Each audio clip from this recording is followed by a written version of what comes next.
Fala pessoal, seja bem-vindo a mais um Pod Vida, esse podcast que tem como objetivo falar de vidas, porque vidas geram vidas. E hoje nós vamos conversar com o nosso amigo aqui, César Bellieni. Daqui a pouco ele vai estar se apresentando, falando um pouquinho da sua carreira, da sua missão, da sua vocação. Não é mesmo, Felipe? Muito bom. Já tá aqui, já veio animando a gente aqui. O cara é presença, bom demais, gente fina.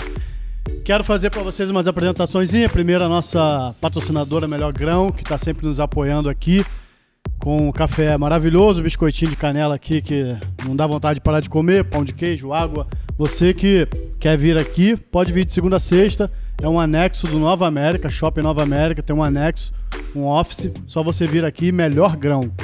Tem café, tem biscoito, almoço, pode vir, tá à vontade aqui.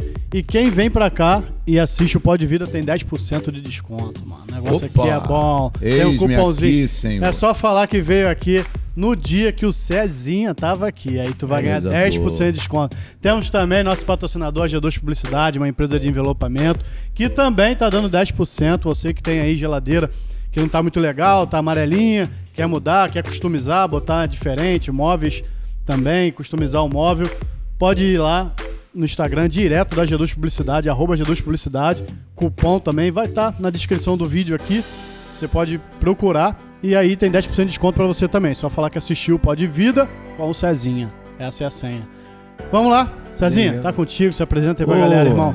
Que privilégio. Muito boa noite, muito bom dia, muito boa tarde, porque eu não sei que hora que você vai assistir e ouvir esse podcast. Vai para tanto para as plataformas quanto para o YouTube também, né? Para o YouTube e depois para Spotify e outras plataformas. Então, mandando meu salve para vocês. Eu amo muito esse povo e é um grande privilégio poder estar aqui e contar um pouco, né, da nossa trajetória, a ideia de vida, né, de falar de vida. Eu tenho uma frase clássica que eu digo que o culto é a vida. A vida é um culto, né? O culto não é um lugar onde você vai e de um determinado horário até o final e você acha, estou voltando, né, do culto. Não, o culto é a vida, o culto nunca acaba. O culto não era jamais para ser interrompido. Que hora que o culto acaba? Não é 9h20, 9h30. O culto acaba quando a gente peca. Só que nós temos um intercessor, um advocate, né? É o paráclito, né? Você que é um menino estudioso de teologia, você sabe disso. A gente tem um conselheiro, a gente tem um advogado. É isso aí. Jesus de Nazaré, que vem, que nos ama, nos constrange em amor e imediatamente, se a gente interromper o culto, ele fala, não é pelos seus méritos, Felipe, não é. E não há demérito que você tenha também que possa te tirar do culto. Se você se arrepender, você volta para o culto imediatamente. E eu sou um desses. Vivo voltando para o culto toda hora, porque a vacilação é inevitável. Faz parte, né? Mas é assim que funciona. Então, o culto é a vida. Agora, o encontro, a reunião, isso aí tem horários específicos, lugares específicos. Eu não estou dizendo que não seja, pelo contrário, é extremamente necessário, né? Como dizia o C.S. Lewis, a igreja ela é o QG onde nós nos articulamos a respeito dessa grande sabotagem que nós estamos envolvidos, que é espalhar o reino de Deus sobre toda a terra, boa notícia. Legal, César, legal. É isso aí. Por isso que eu vim aqui trazer um pouco da minha vida. Mas continuar o culto aqui, né? Muito bom. Então, César, vamos começar pelo começo. Quem é o César lá de trás, de onde surgiu? Quem compõe o César que nós estamos conversando hoje? Qual a sua família, sua origem, sua esposa? Conte-nos um pouco do seu início aí. Meu nome é Júlio César de Lima Machado. Aí a pergunta é, César Bellieni, de onde vem o Bellieni? Bellieni vem da minha avó, Hilda Bellieni. Hilda Bellieni tocava acordeão, tocava violão.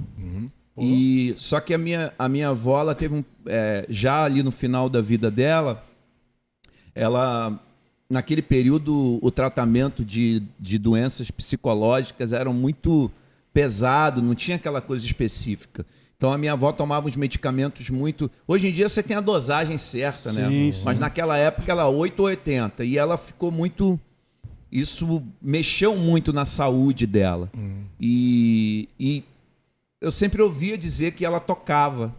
E aí, volta e meia, eu pegava um violão, nessa época aprendendo violão, pegava o violão e dava para ela. Quantos anos mais ou menos isso? Eu tinha 17, eu tô com 48. Tinha, né, isso já tem uns 30 anos. E eu dava o violão para ela esperando que ela tocasse alguma coisa. Aí ela pegava o meu violão, fazia assim, bom, bom, bom, bom. Tudo desafinado. E aí Caraca. eu comecei Legal. a questionar se aquilo era verdade, porque às vezes eu ficava, cara, um trabalho danado para poder afinar, achando que estava afinado e dava para ela e ela tudo desafinado. Até que eu descobri que realmente estava tudo desafinado, mas aí ela já não estava mais aqui para eu dizer para ela, vó, a senhora tinha razão, estava tudo desafinado. E aí, em homenagem a ela, a minha trajetória musical, eu trouxe o sobrenome dela e por isso que eu sou César Belliene. É de qual país a origem? A minha avó vinha, a cidade que ela vinha é de Campos. Inclusive, na minha jornada, né, você acaba sendo um pouco mais conhecido. E eu fui conhecendo um monte de primos, gente que entra nas redes sociais, ô primo e tal. E eu percebi, e a minha avó era de Campos. Eu ainda não fiz essa busca. Essa busca, né, de campo. Essa busca genealógica, né? Isso aí. Ainda não fiz essa busca. Mas aí minha avó era da Baixada, minha mãe, meu pai também da Baixada Fluminense, Belfor Roxo, Areia Branca. E aí, né, sou criado ali dentro de um contexto bem de dificuldade, né? Porque muita violência. Na década de 80, Belfor Roxo era a cidade mais violenta do mundo. Olha. Foi né, colocada pela ONU a cidade mais violenta do mundo. E aí tem um elemento que é fundamental para a mudança do estigma desse lugar, que é a música. E lá surge o Cidade Negra, e o Lazão, que era o batera, morava na rua de trás. Eu comecei a ter contato com eles, ajudava a colocar o instrumento na van. E aí tinha um centro cultural chamado Centro Cultural Donana, que trabalhava todo tipo de arte, todas as vertentes de artes plásticas, música e tal. Maneiro, mano. Lá eu conheci o Marcelo Iuca com o Lauro, que eram da banda KMD5, que depois veio ser o embrião do Rapa mais na frente. Caraca, mano. E aí Cidade Negra, o Rapa. Uma galera bem raiz mesmo, né? E várias bandas. E aí eu comecei a almejar a ideia de ser um músico mesmo. E aí fomos desenvolvendo aí a aptidão e depois eu comecei a estudar contrabaixo e comecei a tocar com uma banda de rap, né, que foi o Nocaute, que foi a banda que me deu uma indicação pro Grammy em 2003, Pô, que me deu o primeiro contrato com uma gravadora, com a Sony Music na época. Nesse meandro aí eu conheci o Serginho Meriti, que foi assim um dos mestres fundamentais na minha jornada como compositor e também trabalhou muito na minha musicalidade, autor de Deixa a Vida Me Levar, do Zeca, de Negra Ângela, do Neguinho da Beija-Flor. Tem vários sucessos dele aí. Então, o Serginho, fundamental. E eu começo a desenvolver o trabalho de música. Você chegou a fazer parte desse projeto lá de bairro que tinha? Social?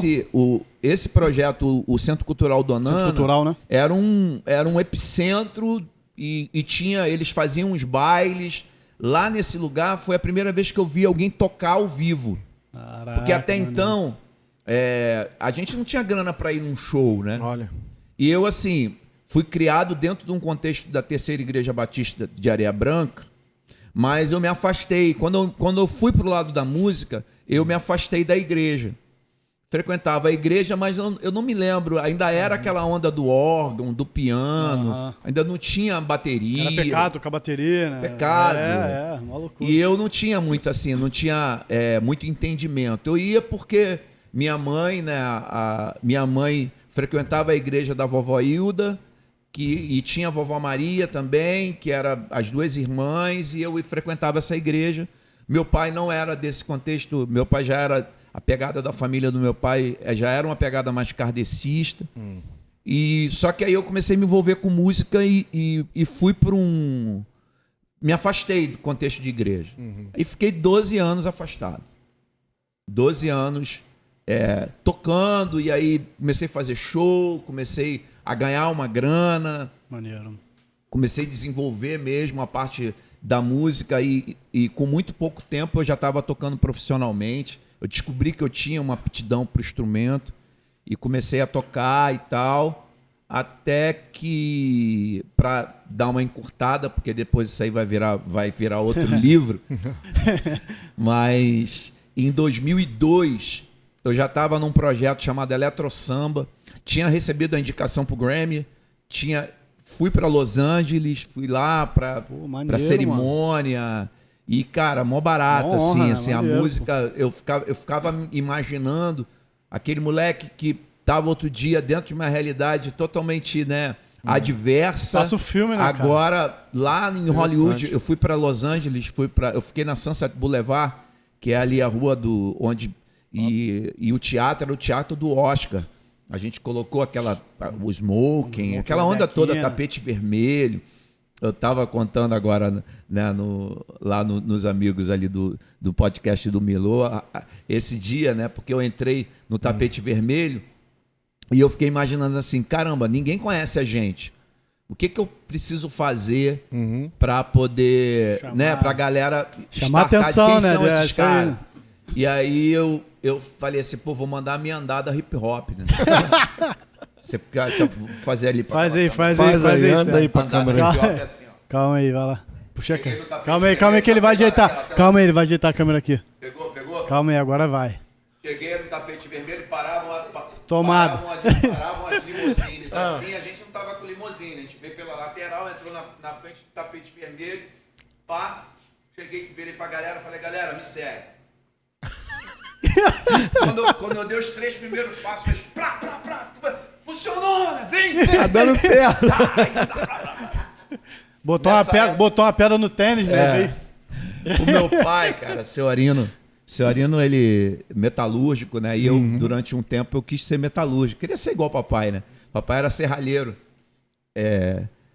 Agora ele já aposentado, mandar um salve para ele, para dona Dalila, minha mãe. Um abraço e um beijo aí para eles aí. Ele teve um AVC agora, está se recuperando. Olha. Mas meu pai é serralheiro, mas ele fala assim, não, você não pode ser serralheiro, você tem que ser você tem que ser ferramenteiro, que é uma profissão que ganha bem. E eu fui pro Senai, me formei mecânico, isso com 14 anos. Tá quantos anos, Guilherme? 12, então. Um pouquinho mais velho que 14 anos, aí com 15 eu me formei, já fui trabalhar. E aí o meu Trabalhava com teu pai? Não, meu pai falou assim, não, ó, você não tem compromisso nenhum em casa, invista em você. Pô, maneiro, mano. E aí eu pegava, eu pegava o meu salário e aplicava no inglês, e aprendi a falar inglês, aprendi a falar espanhol. Caraca, que maneiro. E aí, lá nessa viagem, em Los Angeles, foi a primeira vez que eu pude falar... Trabalhar, né, o inglês. E aí eu lembro de eu entrar ali no tapete vermelho e dar entrevista pro mundo inteiro, cara. Muito louco. Falando inglês, o inglês que meu pai chegou e falou, ó, cara, invisto em você e tal. Foi muito legal, muito legal. E essa viagem foi muito maneira, né? Que a galera do Nocaute também, todos eles tinham uma realidade contraditória também, né? Tem uma clássica também, para eu não fazer diferença aqui dos podcasts, vou contar aqui também. Valeu, por favor. A gente estava, certa feita, a gente subiu, né? E ficamos lá no hotel, lá em cima tinha uma piscina, assim, lindona, sabe? E aí você via Los Angeles inteira, você via aquela montanha, Hollywood, você via a montanha assim e tal. Maneiro. E aí a gente olhou no canto da piscina, tinha dois moleques, assim, 2 jovens. E aí eu doido para treinar meu inglês, e o Ed MC também era um moleque que tinha feito Senai comigo, e também era um moleque que investia muito, né? Um dos vocalistas. E aí a gente foi lá e começamos a puxar assunto, começamos a conversar. Eu queria era treinar o inglês, né, e tal. E aí a gente falou, não, a gente, pô, we are Brazilian hip hop, eu nominei. Aí, pô, que legal, vocês do Brasil foram nomeados ao Grammy Latino e tal. Meu pai, eu já tive lá no Brasil com meu pai, Aí eu falei assim, legal. Quais lugares? Ele falou, a gente foi em São Paulo, Rio de Janeiro, Curitiba. Eu falei, as cidades principais e tal. E aí, cara, a gente tinha saído aqui do Rio, a gravadora tinha rescindido um mês antes da nossa indicação pro Grammy. Tipo, tapa de luva de pelica, né? Mano, um mês antes eles rescindiram. E a gente depois conseguiu um escritório de uns judeus que bancaram a nossa ida e tal. E aí, quando a gente saiu daqui, a gente falou, pô, a gente precisa de um CD, né, cara? E aí eles compraram uma caixa de CD. Uma caixa de CD vinha 25 CDs. E eles deram, éramos 4 CD para cada. E aí a gente, cara, ó, meu irmão, CD só na boa. Só vai dar CD pra uma parada que vai dar retorno, né? E tal, investimento, visão, né? Aí, e estamos conversando com os moleques. Aí virei pro Ed MC em português. Falei, qual é, Ed? Qual é, Ed? Chamei de Beto. Falei, qual é, Beto? Dá um CD pro moleque aí. Chegou a hora, não, vou dar não, mano. Pô, dá um CD do teu. Eu falei, pô, CD, cara, tem que ser só na boa, mas, pô, moleque são... Não. Enfim, rolou esse papo. Eles não entenderam nada. Ficou entre vocês. Isso de manhã, assim, de manhãzinha antes do almoço. Quando chegou de noite, nós fomos jantar. E aí estamos jantando e tal, todo mundo feliz, comemorando, amarradão de estar ali. Não sei. Aí daqui a pouco entram os moleques no restaurante, sentam-se numa mesa distante. E aí eu falei, pô, aí virei para ele e falei, os moleques lá e tal. E, pô, aí os moleques olharam pra gente assim, aí pô, a gente acenou e tal. Aí, cara, tinha um vidro assim, era tipo aqui assim, um vidro no restaurante que você via Sunset Boulevard, a pista, né? E aí parou, cara, uma limusine branca mesmo. E aí sai de dentro de uma limusine branca o Little Richard, cara. Caraca, irmão. Com um colar assim de diamante, uma coleira assim, com a cara cheia de pancake, assim, maquiado. E aí ele sai. Aí quando a gente olhou a limusine que saiu de dentro, aí o Nino Rap, falecido, saudoso, mandou assim: caraca, mané! James Brown! Aí começamos aí. Que James Brown, imbecil! Aquele é o Little Richard. Aí, cara, entra o Little Richard. Pai dos moleques. Cara, foi na mesa dos moleques, irmão. Aí. E aí... O CDzinho. Irmãos, houve essa. Quando ele chegou na mesa, os moleques fizeram assim, falaram alguma coisa e olharam para nossa mesa. Ele olhou para nossa mesa e veio na nossa mesa. Hi, Brazilian Hip Hop. Caraca, aí I have a drummer. Aí falou que tinha tido uma baterista durante... Nós tínhamos uma batera mulher, a Andrea, Sister Wolf. E aí... mandou, pô, tive uma baterista durante 13 anos e tal. Aí, caraca, ele tá falando que teve uma baterista, aí, caramba, aí tirou uma foto, né? Que maneiro, até mano. Hoje, né, Andréia, preciso dessa foto pra gente colocar no Instagram. Os meninos pobres, ela ainda nessa época ainda você tirava foto revelada. Revelado, né? Pose. E eu lembro que ela tinha lá na parede do AP onde ela morou. E aí eu tô há um tempão pedindo pra ela, por favor, André. Mas aí pra gente botar na edição aqui também.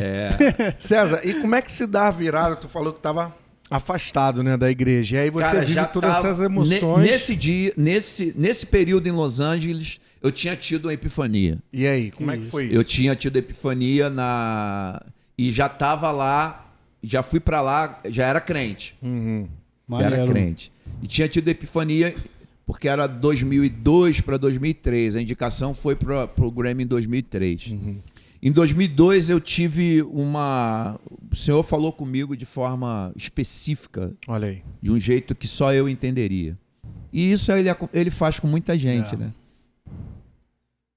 Basicamente eu era do escritório, né? Quando a gente assinou o contrato com a gravadora, eu era do escritório do Cidade Negra.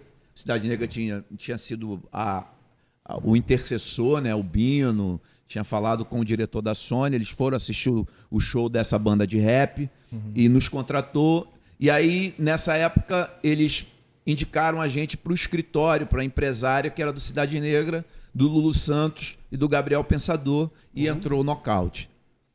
E eu, com um amigo na Baixada, o Milton Rock, é o cara que o senhor usou para poder falar da graça comigo, O Milton estava com um sobrinho precisando de um transplante de medula óssea. Precisava de $50 mil, o Breno. E eu, assim, me compadeci, ainda estava afastado, né, como diz o dito popular, mas me compadeci com aquela... E, cara, tava maior movimento, assim, a galera fazendo rifa, nos sinais de trânsito, fazendo um monte de coisa. E eu fiquei naquela, fui pro escritório lá na Zona Sul do Rio, e aí falei, pô, vamos fazer um show. Aí virei pra minha empresária, a Leninha Brandão, ela topou, falou assim, não, Cezinha, pô, tô a fim de podia fazer um show de Cidade Negra com nocaute, a gente ia arrecadar fundos. Aí ela, ó, eu abro mão do meu percentual. Maneiro, mano. Fala com a equipe, aí falou com a equipe, eu falei com os meninos, topamos, fizemos um show na Rio Sampa, pegamos a grana que deu, demos pro moleque, o moleque foi para Curitiba, era a grana que faltava pro moleque ir para Curitiba. 3 anos depois, eu passando por um contraditório, Baixada Fluminense e tal, e naquela situação ali, a minha filha mais velha, hoje a Júlia, com 20 anos, estava com 1-2, e eu ali passando por um momento complicado. E aí, 3 anos depois, aí, né, se liga na timeline. 3 anos depois eu encontro o Milton, e aí, malzão, e viro pro Milton e falo pro Milton, ó. Aí o Milton virou para mim e citou o C.S. Lewis aí. Por isso que eu gosto muito do C.S. Lewis. Ele falou, Cezinha, quando a gente tá bem, cara, Deus sussurra. Mas quando a gente tá mal, Deus grita. E Deus está te gritando. E aí eu virei para ele e falei assim, que Deus, falei uma palavra torpe, né? Que Deus não existe não. Baixei assim, comecei a chorar. Aí nisso abriu o portão, cara, da casa dele e veio um menino. Aí você faz, ele tinha 1-2, já tinham passado 3 anos, ele estava com 3-4. Caraca, veio um menino mano. andando e eu não reconheci. O menino veio na minha direção, deitou a cabeça no meu colo, abraçou as batatas da minha perna e fez assim, ó. E aí nessa hora eu parei de chorar, falei assim, pô, quem é esse menino, cara? Aí ele virou e falou, Deus não existe não? Esse menino é o Breno. Caraca, meu irmão. Recebeu um abraço de Deus ali, né? E eu chorava e eu falava, tu tá falando comigo? E eu, cara, fui tomado, sabe, por uma realidade de comunicação, uma epifania. Sim. E aí eu desci e falei, cara, preciso ir embora, preciso ir pra minha casa. Tinha 4 dias que eu não usava droga. Durante esses 12 anos eu comecei usando cocaína e depois migrei para cannabis sativa, mais popularmente conhecida como maconha, e eu fui fumando durante 12 anos. Nesses 12... Eu tenho uma dúvida. Esse período dessa fase lá de Los Angeles e tudo mais, você estava usando as drogas? Não. Los Angeles eu já tinha me convertido. Já estava já no nesse processo, dia, né, que é de em 2002, só para a gente entender a timeline. Né? Lá em Los Angeles eu já tinha parado. Só que isso eu voltei aqui um pouquinho a fita. Beleza. Nesse período, tinha 4 dias que eu não usava nada. Eu estava ali no contraditório, a minha filha, eu repensando. E aí, 4 dias depois, 4 dias sem fazer nada, sem usar nada. E eu era daquele que todo dia, irmão. Eu só não usava quando eu estava dormindo. Porra. Pessoal, né, o povo que me conhece das antigas, da chamada música secular, eu era o cara que, o Cezinha chegou a fumaça. E continuo amigo da galera do Planet, a galera, né? O Planet Hemp, no caso, é escrachadamente, o nome é Planet Hemp. e assim, então assim, eu tava assim, com muito medo aquele dia, de eu me encontrar, porque eu tava querendo uma anestesia. E aí eu desci o morro, cara, assim, fui para casa, eu morava com a minha mãe, Jesuscidência, né? Minha mãe, ela tem uma Bíblia, ainda está lá ainda, que é uma Bíblia da vovó, que estava aberta no Salmo 46. Cara. O Senhor é meu refúgio e fortaleza, socorro bem presente na angústia, ainda que os montes se abalem. E eu comecei a ler aquilo, cara, e a sensação, Baraúna, é que eu estava comendo aquilo. E eu ia comendo. E eu fui lendo, até um texto que dizia assim: e a alegria virá no romper da manhã. E eu, apaguei. Irmão, quando eu acordei esse aqui, entendeu? Dá água pro vinho, né, mano? Irmão, não sei explicar para vocês. A parada é a seguinte: eu acordei uma outra pessoa. E eu imediatamente liguei pro Milton, falei, cara, o que aconteceu comigo? Metanoia mesmo. E aí ele virou pra mim e falou assim, pô, tu deu salto. Ele começou a rir, tô indo pra aí. E aí ele veio. Ligadão já, aí ele veio e aí ele começou a me falar umas coisas básicas. Ele falou assim, cara, e ele me falou de um jeito que era muito pertinente pra mim, que eu sou muito razão, né? Tanto é que a minha jornada teológica começa aí. Quando ele chegou para mim e ele falou assim, você teve uma experiência com o Espírito Santo. Para que houvesse essa experiência com o Espírito Santo, sensorial, sensitiva, essa epifania, Jesus trouxe essa possibilidade virando gente. Então Deus virou uma pessoa. Deus encarnou numa pessoa, que é o filho dele, para que, a partir do feito do seu filho, desse a possibilidade da vinda do conselheiro, do ajudador, do paráclito, do advogado. Deu uma papinha então, certa, né? Ele veio, então assim, porque até então, a minha relação com Deus era uma relação de um ser finito, fadado à morte, e a minha finitude, ela jamais alcançava o infinito que era Deus. Não tinha transcendência, né? Algo que depois eu fui ouvir do Ari uma vez e escuto em outros lugares e virou uma fala recorrente minha, #tenho dito. Eu finito pensando o infinito, e tudo que eu pensar a respeito do infinito vai ser sempre infinitamente menor. Deus é amor. O amor que eu entendo que Deus é, sendo finito, é infinitamente maior do que a minha capacidade finita de compreender. Então, naquele dia caiu uma ficha de que o itinerário estava equivocado, que não era eu pensando Deus, mas era Deus me pensando, era Deus vindo na minha direção, era Deus fazendo. Depois, né, eu fui aprendendo mais por conta da minha jornada como teólogo, que Deus estava se esvaziando de si mesmo, que é a carta aos Filipenses, né? Ele não usou de usurpação, que o ser igual a Deus fosse algo que deveria pegar-se, mas esvaziou-se de si mesmo e tomou forma humana. E foi até morte morte de cruz. E aí ele morre a minha morte, e aí ele falou assim, então Deus precisava virar gente para bancar a criação. E aí eu falei assim, pô, mas não, Deus tinha que entrar no tempo. Aí eu falei assim, aí escolheu uma nação, a nação judaica, por isso que você leu na Bíblia. Aí Jesus era judeu? Aí ele, Jesus era judeu. Eu falei, onde é que tá? Me mostra aí. Aí ele pegou a Bíblia e começou a me mostrar. Meio os caras na estrada de Emaús, né? Que ele vai falando assim, mostrou desde Moisés até os profetas, explicando tudo ali direitinho, tudo que tinha depois a ver. Até os caras falam, você não sentiram no coração? Não, você sentiu uma parada no coração enquanto ele falava? No meu coração. Não ardia, não. Então, e assim... Eu gosto mesmo dessa passagem de Emaús, nesse dia, cara, começou a arder no meu coração e eu fiquei pirado. E ele já trouxe um livro do C.S. Lewis para mim, Mere Christianity, Cristianismo Puro e Simples. E aí ele me deu esse livro, ainda era aquela capa antiga, um livro maior, né? E eu, cara... Já ganhei o livro, eu ganhei Xerox.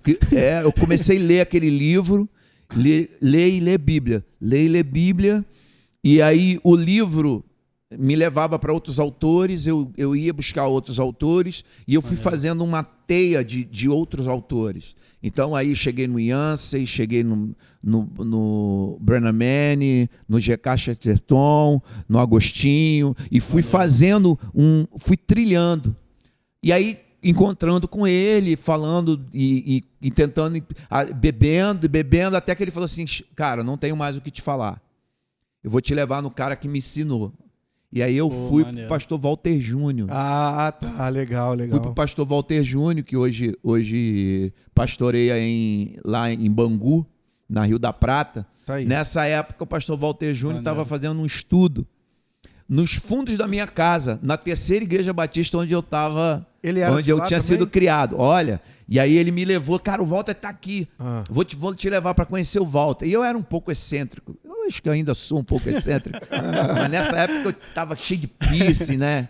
Não que eu tirei porque sim, virei, sim. você sabe que eu estou longe de ser religioso. Mas nessa época eu acho que era um pouco mais. Aí encontrei o Walter, deu aquele abaque assim. E aí o Milton falou, ele teve uma experiência com Jesus e eu, já falei tudo que eu podia, mas ele precisa aprender mais, ele quer aprender mais. E aí eu falei, que bom que você está aqui, né? Toda quinta-feira vou estar aqui. Ele falou assim, hoje é a última quinta-feira. Caraca. Aí tu vai para onde, cara?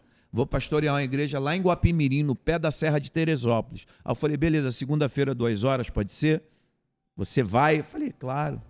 Fiquei 3 anos indo para...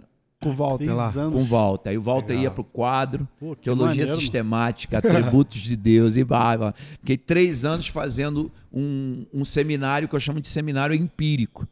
Até que em 2011, aí eu me caso em 2006, conheço Camila no baile do Eletro Samba, que foi uma outra banda, porque quando eu voltei de Los Angeles, eu voltei achando... Eu fui para Los Angeles achando que a minha banda, por conta de ter sido indicada por Grammy, ia fazer sucesso. Estourar, né? E eu já estava tocando num baile na Zona Sul, onde eu tinha conhecido a minha esposa, que ela foi lá e me paquerou, coisa normal. Normal. Conhecer isso, mas já assimilou.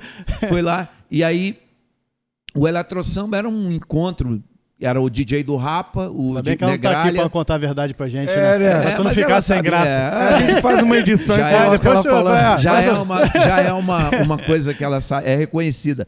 Aí o Eletro Samba era o DJ do Rapa, o Wellington Soares, que fazia uma festa na época, o Afro Rio, Felipe Rodarte, que hoje é o responsável pela Toca do Bandido, casado com a Constância, que produziu agora o Marcelo Falcão e está produzindo uma cena de rock. Felipe era o violão. Valtinha C, que é da Mangueira, né? Tocava na bateria da Mangueira e vocalista, e era do Funk em Lata também. E eu, baixista. E nós nos juntamos para fazer um baile na Zona Sul, ganhar uma grana. Só, cara, a criatura ficou maior que o criador. Eu achei que o Nocaute ia bombar quando a gente voltasse de Los Angeles. Quem bombou foi o Eletro Samba. A gente começou a tocar no Brasil inteiro, começou a abrir tudo quanto é show, me levou para Londres, fizemos turnê em Londres e a coisa foi... Mas ali eu já tinha tido o impacto da conversão com Jesus de Nazaré. Por dentro já estava mudado. Não, e eu chegava e a minha crise inicial... Começa a mudar as atitudes, né? A crise era a seguinte, eu tenho que me tornar um cantor gospel, do gospel world. Eu preciso agora desenvolver uma realidade de música. Mas alguém te apertava por isso ou você mesmo que... Eu entrei numa. Você entrou nessa vibe? Até porque o Milton me leva para o Walter para estudar a questão teológica. Eu, a partir do Walter, começo a ter um monte de mentor, porque eu sempre fui livre. E o Milton me leva para a igreja onde ele congregava, que era em Cosmorama, PIB de Cosmorama, com o pastor Vladimir de Oliveira, na época, que hoje é pastor da Redenção Baixada, que já era um cara vanguarda. Então me colocou para cantar no coral. Hoje eu imagino os B.O.s que ele assumiu. É isso aí, mano. Me colocar no coral. Eu lembro que eu cantava no coral, fazia a voz baixo, né? Fazia o baixo e eu tinha uns brincos. E a gente uma vez foi cantar numa Assembleia de Deus, e aí o pessoal, a menina, a Dulcineia, que regia o coral, muito constrangida, veio pedir para eu tirar os brincos. Aí eu tirei os brincos e tal, e a gente cantando no coral, mas tinha todo esse acolhimento, eu tive esse acolhimento assim, muito especial da parte de Deus, usando essa galera. Que hoje, cara, hoje eu entendo quem eram essas pessoas, porque hoje estão aí expandindo o reino de Deus em realidades totalmente diferentes daquele contexto mais caixinha ali, mais encaixotado, que eu respeito muito, longe de mim querer. Foi onde é toda uma tradição, foi onde que me acolheu, né? E tal, mas o ponto de partida foi a partir dali. E assim, o Eletro Samba foi uma experiência muito interessante, porque eles ainda pegaram a transição. Então, eu cheguei a ter momentos com eles em que eu chegava ainda no fumacê, sabe? Olha. E aí outra vibe. E eu tenho a epifania. Então, quando eu cheguei nos camarins, os caras não entenderam nada. E eu, cara, vou te falar a real, não tive mais vontade. Eu creio, cara. Como alguém Acredito, mano. que usa todos os dias durante 12 anos, Tem uma dorme interrupção, assim, e é uma parada muito doida. Tanto é que quando eu, lá na Baixada eu ficava transitando na área, e um dos lugares onde eu costumava tá lá com os amigos e tal, e eles, a primeira coisa que eles falaram foi assim, agora você é crente, né? Você não pode fumar mais não, né? Eu falei, posso, pô? Tu pode? Eu falei, posso. Ué, é mesmo? Então, se a gente apertar aqui, você vem... Eu falei assim, antes de você ir, deixa eu te falar alguma coisa. Eu sou finito, Deus é infinito. Tudo que eu penso a respeito de Deus é infinitamente menor. Ele me amou de tal maneira que ele decidiu virar uma pessoa, se personificar no filho dele, a ponto de eu compreender que eu sou ele e ele é meu referencial de semelhança. E ele disse que se eu cresce que ele ressuscitou dentre os mortos, a minha finitude acabaria. E que o fato dela acabar faria com que o espírito dele morasse em mim e começasse a dizer para mim tudo que diz respeito ao César que eu nasci para ser. E eu falei, mora. E eu, cara, eu senti uma onda que bagulho nenhum foi capaz de superar. Então, assim, eu não parei de fumar maconha, irmão, aí, né? Porque eu virei crente. Eu parei de fumar maconha porque maconha é fichinha, perto da onda que eu sinto agora. Você entendeu qual é o bagulho? Ele, pô, bagulho muito doido. Pregou pra ele de verdade. Maneiro, isso aí. Simples assim. Então, a jornada na vida, né, pode vir. ela foi trazendo esses componentes. E o Eletrosamba, eu acabei com os caras, são os meus amigos até hoje, foi uma banda que não acabou. O último a sair apaga a luz, ninguém apagou a luz. Tá cada um fazendo uma coisa. Uhum. E aí, dentro desse processo, eu fui contratado pela Warner Chappell como uma editora e comecei a enviar música. Eu já mandava música para tudo quanto é artista. Né? E tenho música gravada com a Maria Rita. Pega o violão aqui para eu mostrar. Tu falou uma parada dessa aí, o Neil uma vez contou, que Neil Barreto, né, contou que uma vez conversando com um amigo no quartel e tal, o cara falou, você é careta, não pode fumar e tal. Ele, eu posso, pô. Posso fazer o que eu quiser. Pegou o cigarro do cara e... Aí, ó. Só que eu faço agora e não quero fazer mais. Para de fumar. Então, irmão, liberdade é isso. É fazer quando eu quiser. Poder eu posso, só que não me é lícito, então não me convém. Me convém. Cara, eu já encontrei amigos, assim, talvez o que eu vou dizer agora vai escandalizar muita gente. Mas eu encontrei amigos que tinham esse dilema. E a minha fala com ele foi a seguinte, cara, adora a Deus, permita que o Espírito more em você e continua fumando. Só defina quem é o seu Deus. Porque se você está fumando e isso está te atrapalhando a tua comunhão, você está colocando, porque você não tem como adorar dois senhores. Sim, não vai sobrar espaço. Não tem espaço. Isso aí. Você vai aborrecer um e vai... Então é o seguinte, isso não é um problema. É igual o pessoal, porque eu preciso parar de beber. Isso não é um problema. Vem como está, mano. Isso não é um problema. Se for da vontade de Deus que você pare, isso vai acontecer. Isso vai acontecer. Mas não é isso que define, porque senão a gente vai entrar aí numa meritocracia que não tem nada a ver com o Evangelho de Jesus de Nazaré. Aí somos nós, né? Não é o Espírito quem faz. Não é um conjuntinho. Deixa ele entrar que ele vai fazer, vai arrumar a casa. Não é um ticando assim, não é vir aqui, parei com isso. Porque antigamente era isso, né?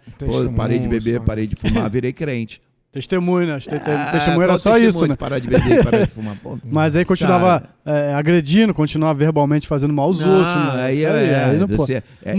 Mudava a roupa, mudava o jeito de falar. Né? Essa capacidade que certo tipo de espiritualidade tem de querer pensar uma coisa e falar, isso aqui é um problema. Quer dizer que ser avarento não é problema, né? Também. Mentiroso. Então, mentiroso não é problema, né? Então, assim, cara, cada um sabe onde seu calo aperta, sabe? E eu não sou pecador porque peco. Não é o coeficiente que define a minha condição. Eu peco porque a minha condição ela é caída e carece. Você já ouviu falar no Lamb Blood Card? Não. é o cartão do sangue do Cordeiro. Grande música. Porque assim, o preço pago por Jesus, o sangue de Jesus tem poder para perdoar pecados. E é esse sangue que me mantém na jornada seguindo ele. Porque não há méritos em mim. É isso aí. Não há nada que eu faça de bom que vá aumentar o que ele fez por mim na cruz. E melhor, não há nada que faça de ruim que tire o que ele fez por mim na cruz. Então, assim, não há méritos nem deméritos, é simplesmente graça.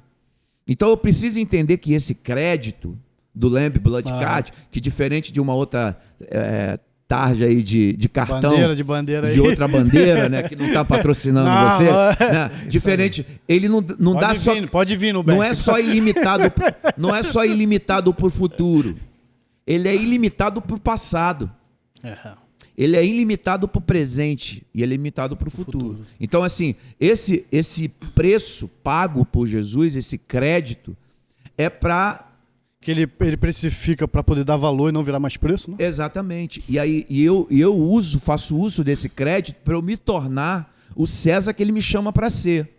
Top, mano. Você que está nos ouvindo, você pode ficar aí na tua roda de hamster, utilizando o crédito, sentando o seu traseiro no banco da igreja e não saindo do lugar. Ele vai ter crédito até o fim para você, mas você vai viver uma vida miserável e subaproveitada aqui. Porque o barato da graça não é para pagar o teu crédito e você não sair do lugar. Você precisa ser catapultado em direção ao Felipe que você nasceu para ser. Foi esse entendimento que me alcançou. Encontrar teu desígnio, né, mano? Então, assim, a coisa muda de figura. Porque deixa de ser comportamental e passa a ser essencial. Essência, cara. Entendeu? Não é mais aquilo que você precisa fazer, é aquilo que você precisa ser. Imprescindível, né? E você encontrou quem você é. Nós estamos aqui no Pod Vida porque nós encontramos a vida que é Ele. É isso aí. E Ele é verdade também.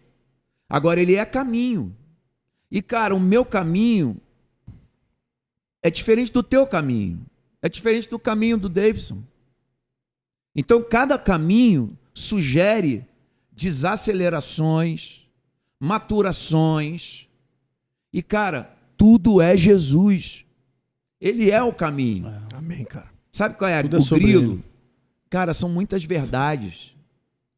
Mas ele é a verdade em singular. Eu escrevi uma poesia, não está no livro de poesia aí, não. Vamos apresentar poesia. já. E eu comecei a fazer uma canção que fala: eu sei que todas as verdades ditas por todos, a todos, em todos os lugares, milhares de vozes, o universo entraria em colapso. O que eu estou querendo dizer é o seguinte: se nós decidíssemos agora, 3, 2, 1, vou falar todas as verdades que eu penso a teu respeito, você a meu respeito. Cara, eu não estou preparado para ouvir todas as verdades que você tem para dizer ao meu respeito, e vice-versa. Ninguém está. Porque nós não suportaríamos. Então, a verdade que é Jesus, ela precede de caminho. Para em maturação, diante das muitas verdades, se apresentar como uma realidade absoluta diante das relativizações que nós temos das muitas verdades. Quando eu sei, para terminar a pregação em 3 pontos, quando eu sei que a verdade se estabeleceu, o coeficiente, o resultado precisa ser vida. Pode vida. Legal, cara. Precisa ser vida. Precisa ser, mano. Se gerou morte, cara, subjugou a verdade. E em períodos de pós-verdade, que hoje em dia não é só mentira, não, tem a pós-verdade. Isso aí. Então, assim, cara, a gente precisa ter um coeficiente. É uma equação lógica. Caminho mais verdade não tem igual como a dar vida. caô. Porque você pega caminho, pega a verdade sobre caminho, vai dar... Não, uma divisão de vida. Você pega vida sobre caminho, vai dar verdade. Verdade vezes vida, caminho. Você pode diretamente proporcional. Você pode fazer todas as equações aí, as expressões que você quiser. Você vai chegar num único coeficiente. Jesus, o Filho de Deus encarnado, trazendo para nós consciência de quem nascemos para ser e de que um reino foi instaurado aqui. E esse reino não é para lá para o futuro somente. Outra questão daqueles que ficam sentados com o traseiro na igreja, usufruindo da graça somente como um crédito, sem sair do lugar. A galera tá sentada esperando ir pro céu. Tem que trazer pra cá, né, cara? Ok, tu vai pro céu, mas vai viver uma vida subaproveitada nessa dimensão. Então é assim na terra como no céu. Como é que traz o céu para a terra? Faz a vontade dele. Vive o reino dele como filho. Como é que eu classifico? Eu posso dizer santificado seja o teu nome? Eu bebo essa água aqui, beleza. Santificado seja o teu nome por essa água. As coisas que eu faço, carrega o crivo, santificado seja o teu nome. Se eu também não compartilhar essa água, cadê a santificação? Quando o Gui tá jogando a bola dele lá o que o Gui fizer precisa ter um crivo. As coisas que ele fizer, viu, Gui? Você precisa carregar contigo santificado. Eu posso dizer santificado seja o teu nome? Chancelar, nessa ação aqui que eu estou fazendo. Chancelar em tudo que eu fizer, né? Porque assim, isso está atrelado à vontade de Deus sendo feita. E se você fizer a vontade de Deus, Gui, você vai pegar o céu e vai trazer agora. Você vai começar a viver o céu agora. Isso aí. O céu na terra. E isso é o reino. Esse é o reino. É nesse reino que eu acredito. Essa é a proposta. É chegar do reino dos céus. Então, cara, eu já nem sei mais onde eu estava na minha timeline. Mas tá de boa. Mas eu aceito. Eu aceito. Já pregou pra gente. Amém, igreja. Vai muito cantar bom. Agora, vai cantar. Eu tava falando que eu fui contratado pela Warner. E uma das coisas que eu achava um dilema, né? Essa coisa de ter que me tornar um cantor evangélico. Aquela crise que tu entrou de... E o Senhor falou... dubiedade ali, né? O Senhor falou, não, você não vai ser um cantor evangélico. Você vai ser um evangélico cantor. E aonde a planta dos seus pés pisarem, você vai manifestar o meu reino. E eu continuei tocando, fazendo as ondas, fazendo as paradas. E aí eu comecei a mandar música para os artistas. E assim, mandava 5 músicas, aí gravava uma, ficava 4. Mandava, entendeu? Fui mandando. Depois eu fui pegando todo esse apanhado que sobrou, entre aspas. Voltavam, né? E aí eu fiz o primeiro álbum que chama Convergência 1. Deixa eu pegar aqui. Esse primeiro aqui. Mostra aí pro pessoal. Aí, galera. Aí esse álbum começou a bombar. Começou a me levar para tudo quanto é lugar. E aí na estrada eu fiz o Convergência 2. Top. Esse tem quanto tempo que você fez? Esse subiu nas plataformas, ele é de 2017, mas ele subiu nas plataformas um pouco depois. E aí eu comecei a mandar as músicas e eu tive uma música que, eu ia falar da música da Maria Rita que eu gravei.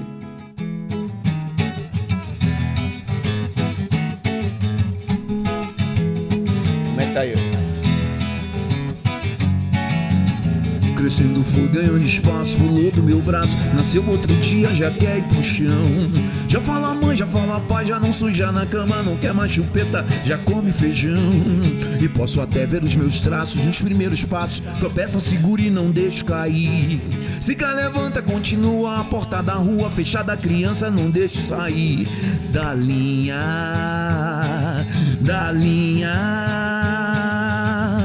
Reflexo no espelho leva a emoção.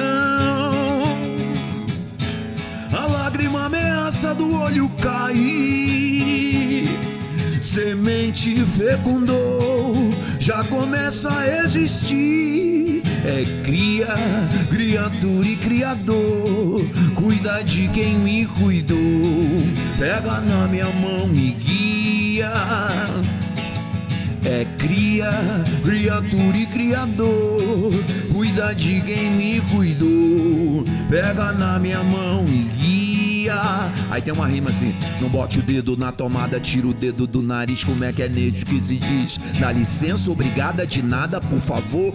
Malcriação, manutenção da educação que ensinou a dar ouvido que o mais velho falou. Engatinhou, ficou de pé, calambiou, andou, correu. Nem percebi quando cresceu. Pera aí, não mexe aí, menina. Não mexe aí. Crescendo foi, ganhando espaço, pulou do meu braço, nasceu outro, e aí vai. Muito louco, hein? Essa Muito música bom, quem gravou foi a Maria Rita, né? No álbum dela, Samba Meu. E, cara, eu tô falando da minha jornada. sim. É cria, criatura e criador, cuida de quem me cuidou. Tô falando de quem? É. Pega na minha mão, me guia. E o rap tá na tua vida, né, cara? Tá E na é- tua tá na identidade, veia, mano, né, é cara? dele. Eu fiquei aqui só observando, a rima entrou, né, cara? É legal, legal Essa isso. coisa do rap é uma... Porque depois do nocaute, né, cara, assim... O nocaute foi um laboratório muito interessante pra mim, porque até então, né, ali a gente estava no auge do reggae, e o saudoso o Nino Rap, né, um dos fundadores do nocaute, o Nino Rap e a GMC, porque eu entro um pouco depois, o Nino Rap foi muito vanguarda. Porque no auge do reggae, você imagina, Cidade Negra, eclosão de bandas e tal, e o Nino Rap chega do nada, eu me lembro, cara, ele chegar pra mim ali em 92, 93, ele chegar pra mim e falar: irmão, a parada é rap.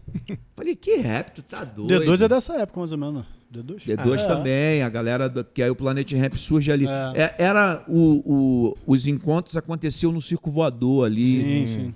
E a gente ia muito ali no circo, né, nessa época. Então, assim, o rap ele acabou sendo um elemento dentro da minha jornada que eu me adaptei para começar a compor com eles. E, assim, tenho o grande privilégio de ser parceiro deles nas canções que foram mais conhecidas, né, do nocaute. E nessa época era pauleira, né? Porque os caras faziam as músicas para bater contra a política, contra uma pancada de coisa. O cara era preso. E a gente da Baixada... Não, e a gente da Baixada Fluminense tinha essa pegada. Tinha, né? O Cidade Negra já influenciava a gente com essa questão social, das músicas engajadas e tal. Então o rap, ele veio, a gente veio fazendo isso e assim, num curto espaço de tempo, cara, você tem a oportunidade de falar muita coisa.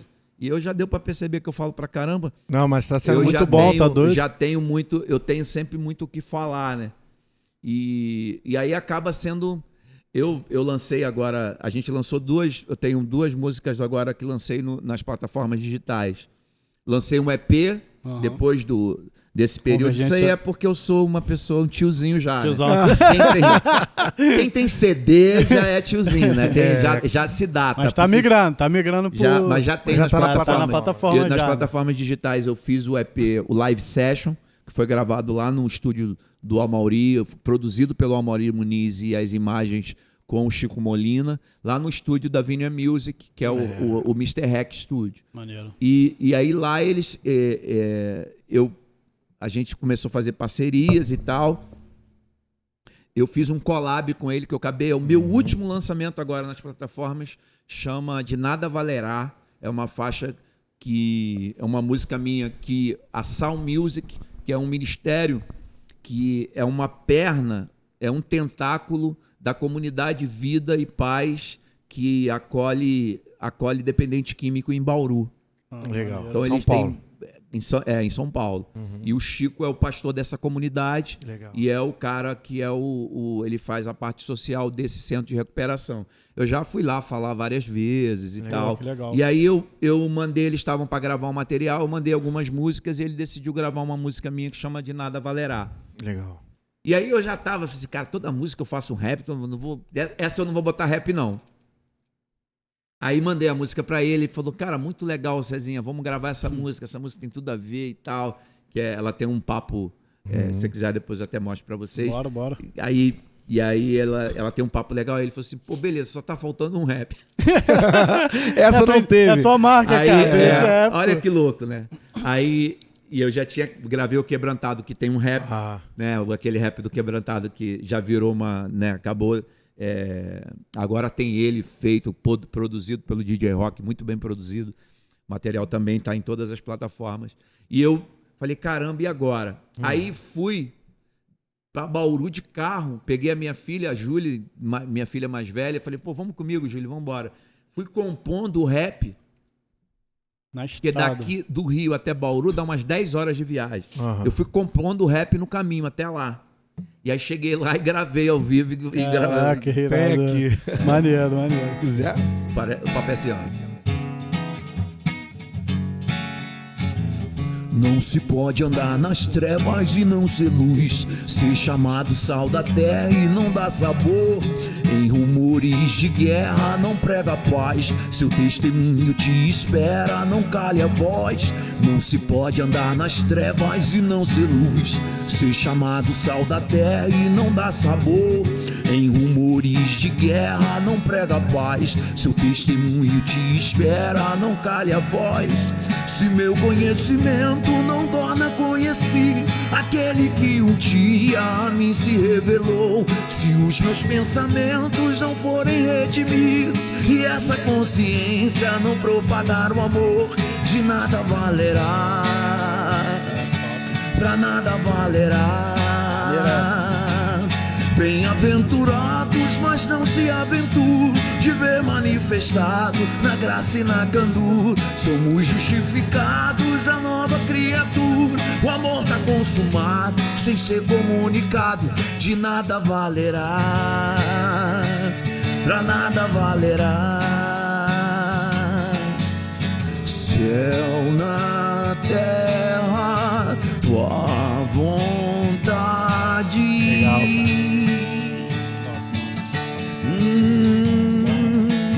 Aí tem assim na terra como no céu, sem condenação, atitude de réu. Assim na terra como no céu, sem condenação, atitude de réu, caneta e papel, canudo e papel. Deus, I don't wanna go to the hell. A tua vontade vale mais que os meus desejos. Os meus problemas dissolveram-se na graça. A liberdade que diz sim para os seus erros certamente te levará para a desgraça. A finitude do mal, a virtude no caos, o juízo final, predomínio fatal. Nasci a companhia de Jesus, epifania. Caraca, irmão. Top demais, Cezinha. Aí, Vem ó, cá, top demais, agora se cara. vovó escutasse esse som aí, tá afinado? Tá afinado. Até porque tem Vovó ia falar, Tem esse é afinador. meu neto. Dá esse orgulho. Agora tá afinado. Legal. Cezinha. Muito bom, irmão, muito bom, que brother. vovó tá na presença do mestre. Tá Vovó era descansando, mó- né? É, vovó tá era abraçando mó- o mestre. Tá da presença do mestre. Mas- Deixa eu te falar, e como se deu a tua ida pro seminário? O que isso somou na tua jornada e como resultou nos seus livros, né? Porque você trouxe aí também alguns livros pra Fala um apresentar. pouco, né, dos teus 2 livros. Aí, Eu... Fala da tua vida, porque eu você- me caso, eu me batizo, né? Eu comecei a jornada aí, Ah, me batizei em 2006 e me casei. Aí fui morar em Jacarepaguá. uhum. Em Jacarepaguá, e eu era relutante em fazer seminário acadêmico mesmo, sabe? Porque eu achava que eles iam me engessar. Se tem essa visão, Tem essa né? visão. Mas isso tá passando, graças Imbecil. a Deus. Eu era um imbecil. Eu também fui muito imbecil. Eu fui E pensava nisso, Eu filho? também pensava também. Eu E aí já ao achava- contrário, eu eu gostava. achava que eu achava que ia me compartimentar. Não, mas assim, tem até um fundamento. Porque Eu existem entendo. seminários que vão. Seminários que e vão- seminários. Seminários e seminários. E eu era reticente. Mas eu me caso, vou morar em Jacarepaguá. E, cara, assim. Nas primeiras noites, assim, que a gente estava dormindo no nosso apartamento ali em Jacarepaguá, eu acordo de madrugada. E eu tive um sonho. Virei para minha esposa e falei, Camila, tive um sonho. Ela, o quê? Que eu vou ser pastor na Vineyard. Ah, Caraca. você já conhecia Vinicius? Detalhe.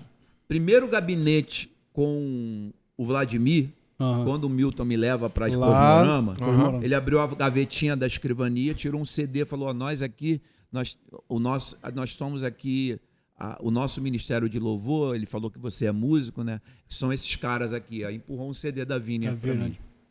Aí você tem uma ideia de que Deus está Caraca, ligado no mano. todo, Legal, né, cara? No todo de tudo. E aí eu vou para casa. Não, eu tô na minha casa, tenho esse coisa, minha esposa, meu Deus, eu não nasci para ser mulher de pastor. Vem cá, tu conheceu a Camila Conheci a Camila no baile. no baile. Ela foi me paquerou, Ela teve. nos casamos. Deu em cima de tu Ela lá, era bonito. católica, Isso. deu em cima de mim. Qual era a condução dela? Ela é Isso. católica, apostólica romana. Aquela católica assim, meio Não praticante, meio barro, meio tal. tijolo, assim, afastada. E a espiritualidade vem à tona de volta com ela, isso fala dela, né? Porque eu vivia intensamente a minha espiritualidade, né? Então não tinha como... Ia afetar. Não tem E como. aí ela E ela foi vendo que aquilo, para mim, não era uma parada pura e simples pura e simplesmente fazer parte de uma igreja. É demagogia. Que era na vida. Que era na vida. Eu tinha tido uma experiência. E aí a gente decide casar, isso foi na Copa de 2002, né? Ela viu isso nos frutos. Nós né? nos conhecemos na Copa de 2002. No dia do show, do show do Eletrosamba, mas do jogo Brasil e Costa Rica. Pô, o cara lembra, mano. 13 de julho Maneiro. de 2002. Legal, né? Eu me casei em 14, marca, né? 13 de junho de 2002 e nós depois casamos em 14 de julho de 2006. Essa data Legal. você não pode errar nunca. Então, assim, Tem certeza? na Copa seguinte. Então, aí, pô, na Copa de 2010 você pensa, pô, vamos ter o filho. Não, aí pra dar uma quebrada a gente teve Maria Luísa nas Olimpíadas de 2012. Pra mudar um pouquinho. Mas assim, quando eu tenho sonho, eu já estava frequentando um grupo pequeno da Vineyard, que eu conheci os caras num congresso lá na Igreja Batista Central do saudoso pastor Vaval, que morreu agora de Covid. O Senhor levou ele de Covid. Vaval era um cara, assim, fenomenal, sabe? Também vinha de um pregresso de loucuras, e então tinha uma linguagem. Ele tinha um projeto chamado Vida Ativa, no centro de Belfor Roxo. E eles fizeram um seminário da Vineyard lá. Nesse dia eu conheci o Manga, o Lincoln, o João, a galera toda da Vineyard de uma vez. Só que eu fiquei mais próximo do Lincoln Lira, que é apresentador até daquele programa de clipes ali da Boas Novas e tal. E o Lincoln... E aí o Lincoln veio e falou, cara, você tá... Eu falei, cara, eu me casei, tô morando em Jacarepaguá. Ele, pô, tá morando em que rua? Aí eu moro na Geminiana. Ele falou, eu moro na Rubens Silva, cara, uma quadra depois. Aí ele foi lá em casa, a gente jantou, me levou para um grupo pequeno da Vineyard. Legal. Na casa do saudoso Marconi, o irmão que a gente também partiu. E aí, no Marconi, eu comecei a ter contato com a Vineyard. Então, eu ia domingo para Cosmorama, minha esposa ficava em casa, nos casamos na Igreja Católica, eu troquei altas ideias com os padres, que eu era seminarista, que aí, né, eu já era um seminarista, né? Loucura. E o padre Tudo não entendia intenso, nada. né, Cezinha? Não, o padre falou que tu é seminarista, mas tu vai ser... Como é que você vai casar aí? É. Aí eu abri o jogo, e aí o fato de eu bater bola e já ter um conhecimento teológico até então, porque já tinha passado aí um tempo, então eu já tinha algo a argumentar, conversar, né, e tal. E aí conversava com ele. Quem me casou foi o Padre Omar, que é o padre lá do Cristo Redentor. E hoje ele ficou até pop, ele não era nem tão pop assim. Mano. O Padre Omar casou a gente, e aí Camila começa a caminhar, a gente começa a me ver e tal, e a gente vai indo. E eu tenho esse sonho, ela, meu Deus. E aí comecei a caminhar no grupo pequeno da Vineyard, e eu começava, e eu sempre fui, desde o dia da Epifania até hoje, eu saio falando de Jesus em tudo quanto é lugar. De tudo quanto é jeito, de todas as formas. E às vezes eu não falo de Jesus, mas eu falo de Jesus. Mas age como fosse Jesus. Eu não falo nada de Jesus. É igual Bíblia. Às vezes eu falo tudo de Bíblia, mas eu não cito um versículo da Bíblia. Que eu entendi que existem pessoas que precisam desse tipo de approach. Então, comecei a perceber que as pessoas tinham experiências a partir do encontro ali, e eu não tinha como mandar para Cosmorama. Não fazia sentido geograficamente, entendeu? É, muito distante. E aí eu me lembrei do sonho. Cara, aí eu fui lá no Vladimir, conversei e falei, Vlad, eu vou para Vineyard. E aí venho para Vineyard em 2007. E aí imediatamente a gente começou um processo de... Aí a parte da música foi inerente, eu já estava com muito convite do Convergência, tocando em tudo quanto é congresso, e aí a Vineyard chega e potencializa, né? Agora é o César da Vineyard, né? Sim. Então eu já tinha o Convergência e o César da Vineyard. Te dá um nome estrutural também, né? Que é bom. Isso, e aí o Manga chega em 2011 e diz para mim, estamos com uma parceria com a Faculdade Sul-Americana. em Londrina. Uma galera de missão integral, É. professor AC, Jorge Henrique Barro, galera, meu cabeça. irmão, corpo docente. Aí eu fui pesquisar, meu irmão. Só cabeção, né? Uau! É. Falei, é isso. Aí ingressei na faculdade em 2011, 2015 eu termino, 2016 eu faço a validação Uhum. do Do MEC. MEC. E aí vem a ordenação em 2018. Legal, cara. E hoje eu sirvo lá na Igreja Vineyard. Eu não sou mais pastor, porque naquela época eu achava que eu era pastor, né? Eu entendi que o sonho não era para eu ser pastor, o sonho é para eu ser co-pastor. Porque só existe um pastor. Que é Jesus, né, Então, cara? só existe um pastor. Nós somos co-pastores. E assim, tem uma multidão seguindo Jesus. A gente fica só na retaguarda, seguindo Jesus, Sim. de olho na multidão, porque de vez em quando Jesus dá umas viradas bruscas assim numas esquinas, e tem uma galera que passa direto. Batidão. Aí tu vai lá e fala, irmão, ele entrou ali, vem comigo. 99 vai pra um lado e uma vai aí pro outro tu vai lá caô. e- É aqui, galera. Ô, aqui. Tem uma maior galera que passou, que ele já virou e passou direto, e os pastores foram também. Não quero aqui, né? Se é que vocês me entendem. Os caras foram, Ai, Zé. cara. Os caras foram, caras os co-pastores Passou, foram de ralo também. nem acharam. E vem cá, Meu Deus. tu escreve então teu livro depois do teu pastoreio? O que acontece? A partir da minha conversão, da epifania, eu começo a escrever textos. Já era compositor. Tinha algum blog? Porque na época era blog. Então, né? é Facebook. Facebook. E aí o que eu fazia? Eu postava no Facebook e colocava no final assim, viaja aí. Porque eram sempre reflexões teológicas, filosóficas, poesias e tal. E eu comecei a ter muito feedback, comentário, assim, assado, papapá. E aí eu falei, caramba. Aí um casal de amigos, né, que eu conheci através da minha esposa e hoje são amigos queridos, Clarice e Rodrigo, eles chegaram para mim e falaram, cara, essas coisas que você escreve é muito legal, você deveria publicar isso. E aí a gente começou a conversar, e eu falei, pô, puxa vida, pode publicar? Me dá uma aqui, por favor, Felipe. Aí eu falei assim, aí ele falou, cara, você podia fazer um layout no qual